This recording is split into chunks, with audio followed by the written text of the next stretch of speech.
I don't know about you, but at the beginning of this war, I thought maybe it'll be another 6-day war. Maybe it'll be a 10-day war.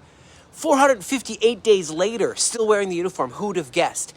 People want us to find these tunnels quicker, to destroy the encampments of the enemy, rescue the hostages quicker. We want to do that, but it's hard. And it takes a lot more determination than we ever thought, But we're standing strong, and look how they're surrendering. It's not as fast as everyone wants, but Hamas, Palestinian Islamic jihadist terrorists, are surrendering in Jabalia. We got to be vigilant. You got to be good shepherds. These terrorists open fire. My friend used to live there in Kadumim. I'm going to go visit him. And his family, his kids, and the El Pundak area of Kadumim is where they opened fire on a bus.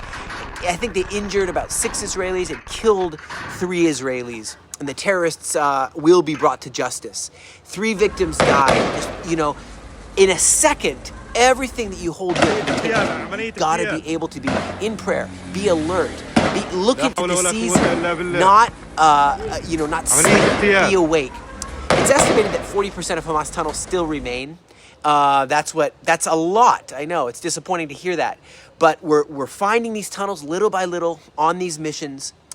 Some soldiers are getting breaks. Some are coming back in and continuing, getting rotated. And but we're seeing that truly, as you are persistent, you can defeat and destroy these Hamas encampments. Forces of the Givati Brigade combat team eliminated Islamic Jihad company commander Saeed Diki Dahnun, which is, he infiltrated Israel's territory on October 7th, and did so many different attacks on Israel. Little by little, these people are being brought to justice. IDF chief Herzi Halevi, chief of staff, he says he thinks Iran may try to attack us before Trump gets in. They really think it could happen. And so they're saying, be alert, be ready. It could be that America will attack Iran and stop them, but they think they're going to rush for the nuclear bomb, and because they're seeing the collapse of their proxies, Hamas, Hezbollah, their allies there with Bashar al-Assad, they're no more in Syria. So they're seeing that even the Houthis are taking a beating right now, and so Iran may lash out. And they're under a lot of economic pressure. Iran's rial, their money, has dropped 10% since Donald Trump's re-election. And so Trump is going to, we believe, do a very strategic shift and take a hard stance against these terrorists, against these, I like to call them Sith Lords. They have a few options. Are they going to rush for the bomb? Will U.S. stop them? Jake Sullivan, he said, potentially they do want to take some steps and before Trump gets in. So this is where we're at. We're at a place where their air defenses are very low right now, thanks to the swift work of the Israeli Air Force.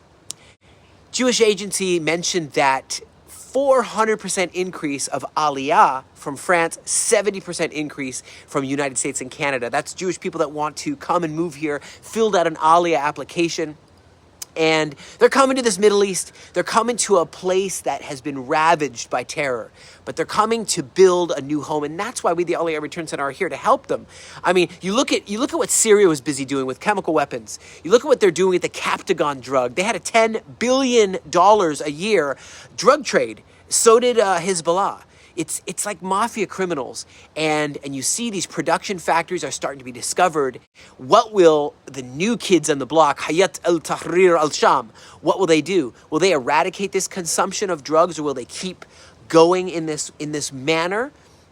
What will the Yemen do? Yemeni media says that they're planning to continue to bomb our central cities with their intercontinental ballistic missiles. And I say, guys, are they dumb?